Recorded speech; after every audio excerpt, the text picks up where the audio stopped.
అదే RTV app వార్తల్ని క్షణాల్లో చదివే అవకాశం ఉంటుంది. ఒక న్యూస్ పేపర్, ఒక టెలివిజన్ ఛానల్ మీ చేతుల్లో ఎప్పుడూ ఉంటాయి. పర్యావరణాన్ని రక్షిద్దాం, మట్టి గణపతిని పూజిద్దాం అనే నినాదంతో తెలంగాణ పొల్యూషన్ కంట్రోల్ బోర్డు దాదాపు 1,00,000 వరకు చిన్న మట్టి గణపతిని తయారు చేసి డిస్ట్రిబ్యూట్ చేస్తున్నారు. దీని గురించి మనతో మాట్లాడడానికి పొల్యూషన్ కంట్రోల్ బోర్డు తరపున సోమేష్ గారు ఉన్నారు. అతను మాట్లాడదాం.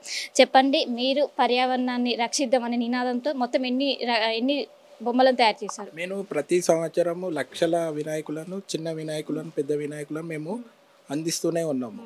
ఈ మీడియాకి అందిస్తున్నాము, ప్రజలకు అందిస్తున్నాము, కలెక్టరేట్లలో అందిస్తున్నాము.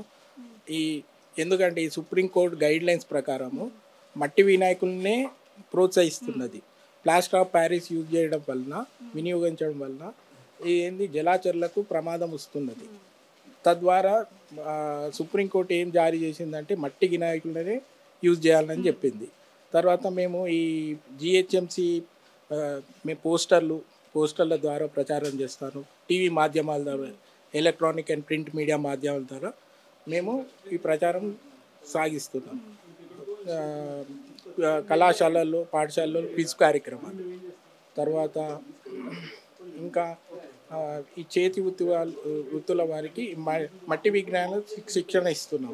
అందుకే ఈ మట్టి వినాయకుల్ని ప్రతి సంవత్సరం ఈ మట్టి వినాయకుల్ని పూజించి నిమజ్జనం చేస్తేనే మంచి పర్యావరణ హితంగా ఉంటుందని పొల్యూషన్ కంట్రోల్ బోర్డు సూచిస్తున్నది. ఇప్పటికే సుప్రీంకోర్టు కూడా గైడ్ లైన్స్ అనేది ఉన్నాయి, ఎవరైనా పర్యావరణాన్ని రక్షించాలి, ప్లాస్టర్ ఆఫ్ ప్యారిస్ వాడొద్దని. మీరు ఎన్ని సంవత్సరాల నుంచి ఇక్కడ డిస్ట్రిబ్యూట్ చేస్తున్నారు?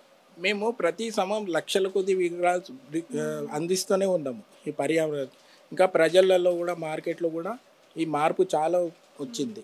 ఇంకా మార్పు రావాలని మేము ఆశిస్తున్నాము.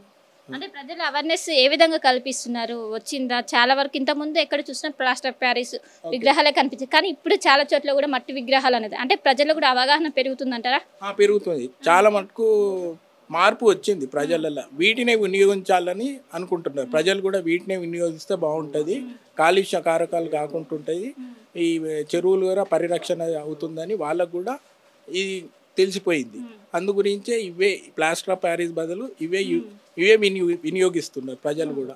ఎందుకంటే మనం శాస్త్ర ప్రకారం కూడా ఎప్పటి నుంచో మనం ఇదే యూజ్ చేసేది, ఇదే వినియోగించేది. కానీ ఈ మధ్యలోనే కొంచెం రంగు ఉంటే బాగుంటుందని, అందం ఉంటుందని అనుకుంటున్నారు. కానీ అందంతో కాదు మనకు పండుగ చేసేది. మనకేంటంటే భక్తి కావాలి. శాస్త్ర ప్రకారమే మనం పోతే ఈ పర్యావరణాన్ని మనం పరిరక్షిస్తాం. అంటే మొత్తం ఎన్ని రోజుల ముందు నుంచి ఇలాంటి ప్రిపరేషన్ జరుగుతున్నారు, తయారు చేయడం కావచ్చు? మేము ఇది 1 నెల నుంచి కొనసాగిస్తూనే ఉంటాం. ఈ టెండర్లకు పిలవడము, ఈ వినాయకులకు మట్టి కుమ్మరి సంఘాలకు శిక్షణ ఇవ్వడము, ఇవన్నీ 1 మంత్ నుంచి 1-2 మంత్స్ నుంచి, జూన్ జూలై నుంచే మేము మొదలు పెడతాం వీటి గురించి. అది అంటే ఏ డిపార్ట్మెంట్స్కి మీరు ఇస్తారు? అంటే మీరు ఈ డిపార్ట్మెంట్స్ అంటే అన్ని గవర్నమెంట్ డిపార్ట్మెంట్స్, ఎన్జిఓస్కి, ఇలా అసోసియేషన్ వాళ్ళు వచ్చే కూడా వేల వినాయకులు, వందలు కాదు వేల వినాయకులు మేము అందిస్తూనే ఉంటాం. టెంపుల్స్కి, గుళ్ళోకి, తర్వాత అసోసియేషన్ వాళ్ళకి, వీళ్ళందరికీ మేము అందిస్తూనే ఉంటాం. అంటే ప్లాస్టర్ ప్యారిస్ వాడే వాళ్ళకి మీ పొల్యూషన్ బోర్డు తరపున ఏం చెప్తారు? ప్లాస్టర్ ఆఫ్ ప్యారిస్ హానికరం. అది ఏమైతే ఈ మనం పూజిస్తాం, ప్లాస్టర్ ఆఫ్ ప్యారిస్ అందంగా ఉంటుందని పూజిస్తాం. కానీ ఏంటంటే అది నిమజ్జనం చేస్తే ఏమవుతుంది తెలుసా? నీటి కాలుష్యం పెరుగుతుంది, తర్వాత జలాచారాలు కూడా చనిపోతాయి. తద్వారా మనకు పరిరక్షణ ఉండదు. అందు గురించే ఈ ప్లాస్టర్ ఆఫ్ ప్యారిస్ వినియోగించదని సుప్రీంకోర్టు స్ట్రిక్ట్గా ఆర్డర్స్ ఇచ్చింది. అంటే మీరు ఇచ్చిన ఈ పిలుపుకి ప్రజల నుంచి కావచ్చు, అంటే దాదాపు 1,00,000 తయారు చేస్తున్నారు అన్నారు, అంటే ఎక్కడికక్కడ అయిపోతాయా? దాదాపు అన్నీ అయిపోతూనే ఉంటాయి, ఇంకా మాకు తక్కువ పడుతూనే ఉంటాయి. ఇంకా దాని ద్వారా మేము మళ్ళీ తేవాల్సి వస్తుంది. ప్రజల డిమాండ్ ప్రకారం కూడా మేము మళ్ళీ అందుబాటులో ఉండేటందుకు మేము వాళ్ళ కుమ్మరి సంఘం వాళ్ళను తీసుకురావాలని మేము పెడుతూనే ఉంటాం, అడుగుతూనే ఉంటాం, టైం టు టైం.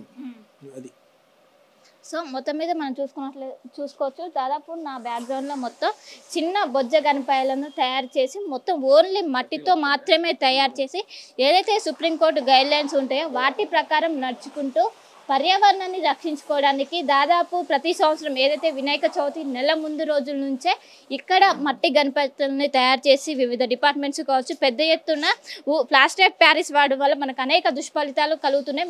మట్టి విగ్రహాన్ని పూజిస్తే మనకు మంచి జరుగుతుంది. అందరూ కూడా దీనికి దోహదపడాలి. ముఖ్యంగా ఇప్పటికే ప్రజల నుంచి చాలా విధాలుగా కూడా మంచి స్పందన వస్తుంది. గతంలో ఎక్కువగా ప్లాస్టర్ ఆఫ్ ప్యారిస్ మాత్రమే ప్రిపేర్ చేసేవాళ్ళు, కానీ ఇప్పుడు ప్రజల్లో అవగాహన పెరగడంతో చాలా వరకు మట్టి విగ్రహాలను మాత్రమే వాడుతున్నారు. ఎవరైతే ఇంటి దగ్గర పూజ గదిలో ఈ చిన్న బొజ్జ గణపతిని పెట్టి 11 రోజుల పాటు ఎంతో అంగరంగ వైభవంగా బొజ్జ గణపతికి పూజలు చేసి అనంతరం నిమజ్జనం చేయనున్నారు. ఈ మట్టి గణపతిని వాడుదాం, మన పర్యావరణాన్ని కాపాడుదామని ఒకవైపు పొల్యూషన్ బోర్డు ఎప్పటికప్పుడు పిలుపునిస్తున్న పరిస్థితి మనకు ఓవరాల్గా కనిపిస్తుంది. కెనపర్సన్ సూర్యతో కలిసి శిల్పా టీవీ హైదరాబాద్. మరిన్ని వీడియోస్ కోసం ఛానల్ ని సబ్స్క్రైబ్ చేయండి. లేటెస్ట్ అప్డేట్స్ కోసం వాట్సాప్ ఛానల్ ని ఫాలో చేయండి. అండ్ లింక్ డిస్క్రిప్షన్ లో ఉంది.